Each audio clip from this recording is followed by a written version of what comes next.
ang mapangusamyo po namin pagpapasalamat sa iyo na tunay na nagagagalak kang samyuhin ang kami at lalo higit ang kagalakan ng bawat sa amin na magandog ng pagpapasalamat.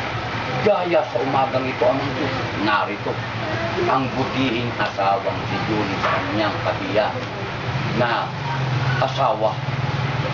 Abang Diyos, narito upang maghandog ng pagpapasalamat sa iyo. Dahilan umabit ang karawan ng kanyang minamahal na asawa, tunay na napakainit ang kanilang pagsasama bilang mag-asawa, ang kanyang kabiyak na bigay.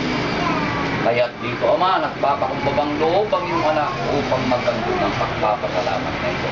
At mayang kailingan naman, nanaway pagkalubag mo ang kanyang asawang si Charlie ng maraming taon pa ng kanyang buhay. Upang sa pagkagay, Ama, isang karangalan sa iyong banal na rapat, na gaano man na hindi mananampalataya ang kanyang asawa, datapwat sa pag-ibig na ikaw mismo ang naglagay sa puso't isipan at kaluluwa hanggang sa ngayon ay napaalam pa rin.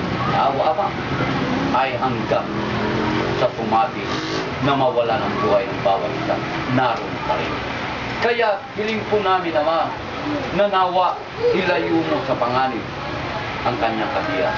Ganon din na panatiliin ang kanyang angking kalusugan.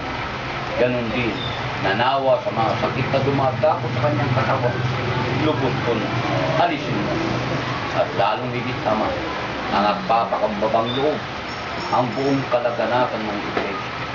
Nanaway, bigyan mo ng puwang at katukin ng puso ng kanyang asawa na mapasama at mapagilan sa iyong banal na ito. Lubos kaming umaasa, Ama, na sa ipinapakita ng mag-asawa, lalo higit ang asawa niyang si Julie na anak mo, Ama, at sa kanyang mga anak, kakakakita mo ng pagkapalatay. Nawa, ganun din para ng kamangkagay, mga lubos ang kagalakan at kasayaan ng iyong anak na tunay din mapapagilan sa kanya.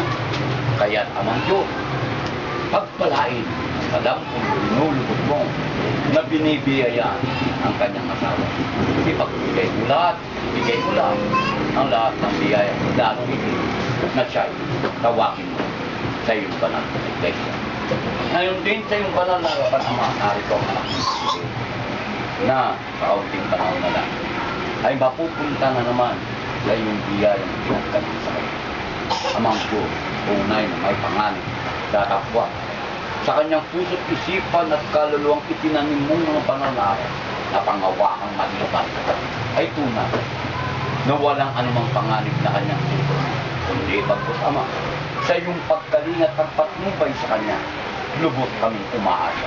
Naway, huwag mong babayaan ang iyong anak saan man siya mapadako, lalo-lalo na po sa kapagkakakita, nilubusin mong biyayaan pa siya at lubusin ding manatili ang kanya angking kalusugan.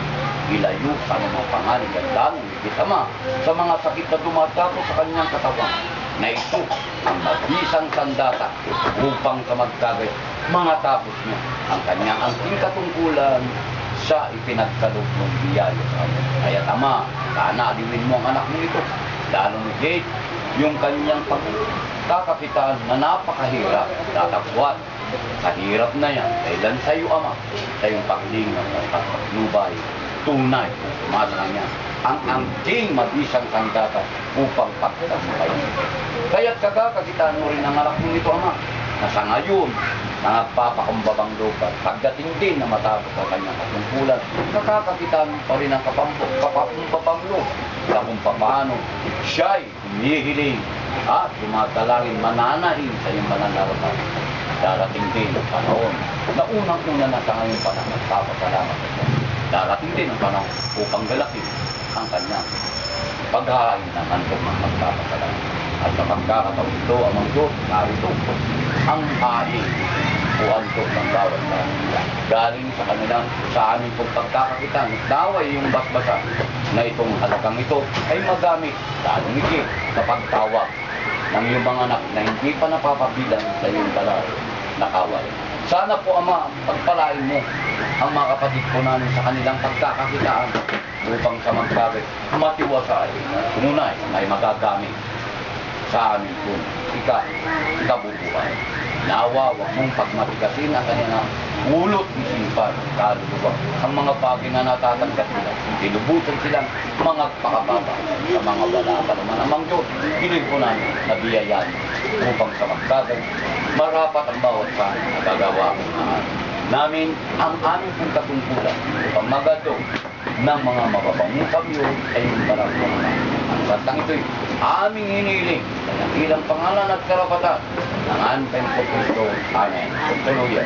Ang Ama ay walatin,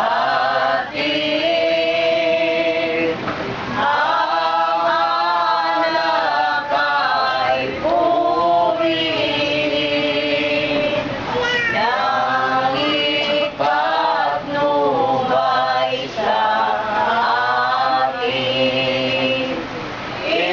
Espiritu mahalin. Amen. Ang pagpapala ng Amang Diyos mula sa langit at ang kanyang pagliligtas sa pamamagitan ng ating Panginoong Jesucristo, ang pagpatnubay at pag-ingat ng banal na Espiritu ay sumasa. Ipinagpasalamat ni kapatid na Julie ang karawan ng kanyang kabiyak na si Charlie. Ganon din si Tini na sa kaunting tulog na lang ay sasakay na naman ng barko bilang katungkulan niya na isang seaman. At tayong lahat at sa mga kapatid natin sa iba't ibang kapulungan na nangagkakatipon upang tanggapin ang aral ng Panginoon Diyos, magmula sa tanghaling ito hanggang katapusan. Amen. Kapayapaan at magandang tanghali. Pagkasabi, wala lang. Happy birthday.